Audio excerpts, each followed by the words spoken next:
Bonjour et bienvenue dans une nouvelle vidéo sur votre chaîne Vetozone. Aujourd'hui, on a parlé de quelques maladies cutanées d'origine parasitaire chez les lapins.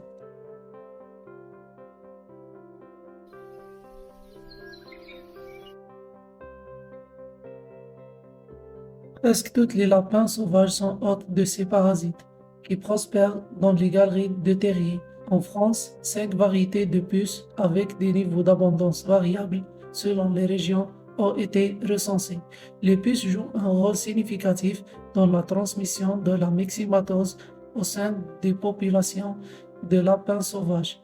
En revanche, il est exceptionnel de repérer des puces sur les lapins domestiques. Les acariens qui sont à l'origine de Galles chez de nombreuses espèces d'oiseaux et de mammifères, y compris les humains, entraînent divers problèmes cutanés chez les lapins.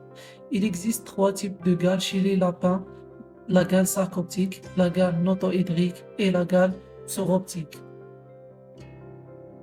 La gale sarcoptique du lapin, causée par Sarcopte scabiei var. cuniculi, engendre des altérations au niveau de la tête et des pattes. En l'absence de traitement, ces lésions en devenant généralisées. Ces lésions se manifestent sous la forme de croûtes grises provoquant des démangeaisons.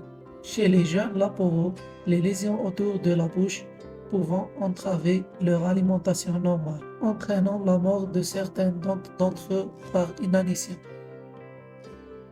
La gale notohydrique du lapin, causée par Netohydre cati var. cuniculi, présente des symptômes cliniques qui pouvant être difficiles à diagnostiquer de la gale sarcoptique mentionnée précédemment. Les lésions se localisent principalement sur la tête, affectant le nez, le chanfrein, le front, le menton, les zones autour des yeux, les oreilles ainsi que les extrémités des pattes.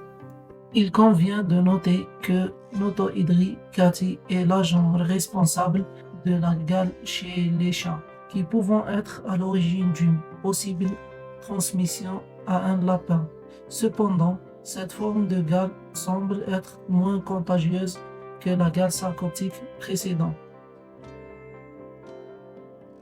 La gale psoroptique du lapin, également connue sous les noms de gale auriculaire ou gale des oreilles, est le résultat de la prolifération de Psoropte equine var. cuniculi dans le canal auditif externe. Il s'agit d'une affection courante et il est rare de trouver des élevages de lapins entièrement exempts de cette maladie.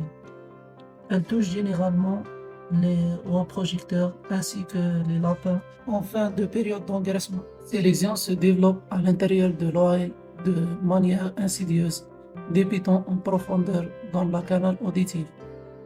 En l'espace de quelques semaines, elle en vieillissant la partie interne de la conque auriculaire, devenant clairement invisible sous forme de croûte jaunâtre, parfois rosée. À ce stade avancé, le fond de l'oreille rempli de sécrétions jaunâtres dans lesquelles les psoroples prolifèrent. Cela entraîne souvent des infections microbiennes secondaires, créant une image d'otite purulente qui pouvant progressivement affecter l'oreille interne.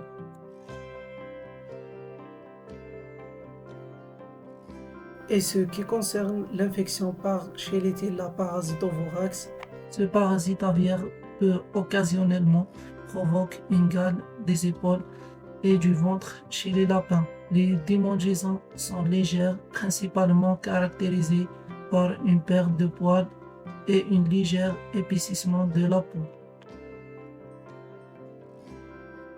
Les ténues sont des affections cutanées déclenchées par la croissance des différentes variétés de champignons à la surface de la peau, parmi lesquels les trichophytons sont les plus courantes. La texture de la peau peut varier en épaisseur et en présence de croûte.